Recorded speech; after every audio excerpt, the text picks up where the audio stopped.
For those of you who don't know, I started this YouTube channel because I wanted to win the Star Wars trivia contest at DragonCon. I started competing in 2012, 10 years ago, which is wild.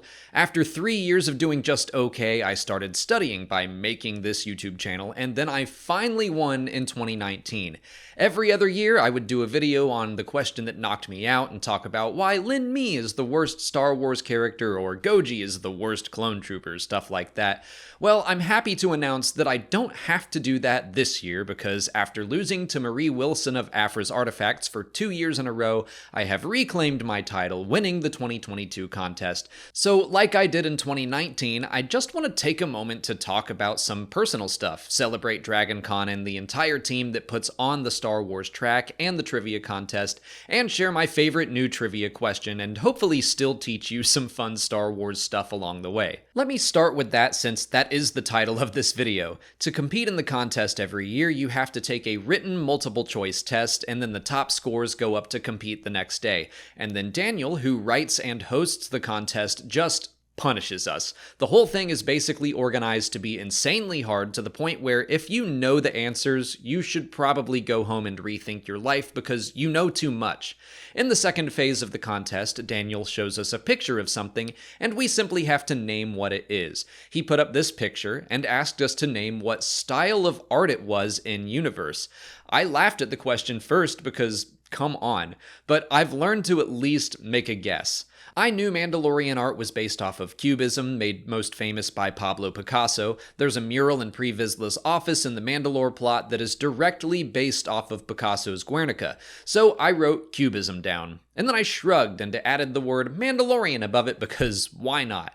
We revealed our answers and Daniel announced that the art style is, in fact, Mandalorian Cubism, and I lost my dang mind. And so did the crowd. I so wish someone had recorded that part because I'm usually a very reserved person, but I don't think I've ever felt so good after answering a trivia question. Those are my favorite questions to get right, the ones that I don't know but can piece together an educated guess. And DragonCon or the Schmodown is the only place where you can be like an embarrassing level of nerd and have a room full of people go absolutely nuts over it.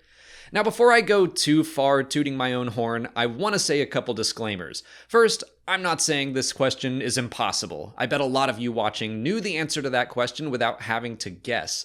Second, and more importantly, I've said this many times before, but trivia is not some end-all be-all gauge of your level of fandom. Winning this contest or having the Schmodown belt, that was fun, but does not make me a bigger or better fan than anyone else. Knowing what Mandalorian Cubism is certainly not an indicator that I actually know and understand the themes of Star Wars. Someone should never, ever be judged on how much trivia they know unless they're voluntarily entering a trivia competition. I cannot stand when people use trivia to gatekeep as if someone has to know what kind of blaster rifle stormtroopers use to find joy in Star Wars. No. Don't ever do that. Trivia is just one way to express your passion. I've had people come up to me after a contest to tell me how impressed they are. Meanwhile, they're wearing a full set of 501st approved clone trooper armor, which to me is a whole other level of impressive. Creating cosplay, building droids, writing fanfiction, drawing fan art. There are so many other ways to express your passion besides just knowing trivia.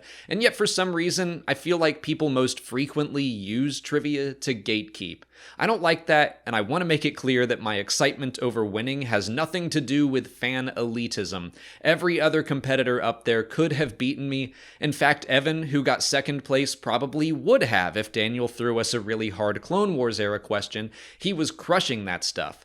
The winning question usually comes down to some kind of luck. And that's part of why the Mandalorian Cubism question meant a lot to me. It didn't clinch the win for me at all. It wasn't about competition. It just felt validating. I'm not a very competitive person. Obviously, I like winning, but losing won't ruin my day. Like I said, I've lost the DragonCon competition 8 out of 10 years. I lost the Schmodown belt to Andrew DiMolanta and got pretty handily beaten around by the other Star Wars competitors in my final season. I'm used to losing. I go into the DragonCon contest expecting to lose but have fun.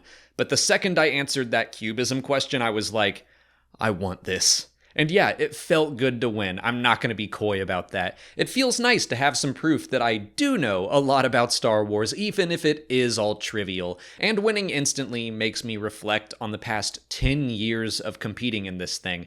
I have to thank Daniel for writing and hosting the most punishing Star Wars trivia contest I've ever been part of, as well as Peggy and Brandy and all the Star Wars track organizers at DragonCon, because I made this channel because of them, and that has changed my life. But I've also made several very close friends thanks to the contest, and we look forward to competing together every year.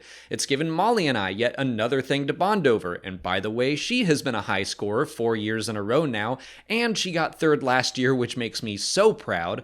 Also, thank you to Daniel Wallace for writing Sabine, My Rebel Sketchbook, where the term Mandalorian cubism first appeared. And of course, thank all of you for watching our silly videos about random Star Wars facts and sticking with us as the channel has grown and evolved beyond just that into more than I ever would have expected. I think I said this back in 2019, but when I started the channel in 2015, I thought it sure would be neat to get a silver button one day. The fact that we have 750,000 subscribers now is insane, and it all started because I wanted to win a trivia contest. I can't wait to play again and see who beats me next year. But that's it for today. Thanks for watching a different kind of video. I just had to get some feelings out. If you haven't already, please like this video, subscribe to the channel for usually actual Star Wars explaining and not my ramblings, follow us on TikTok, Twitter, and Instagram, and consider checking out our Patreon page. As always, thanks for watching, and may the Force be with you.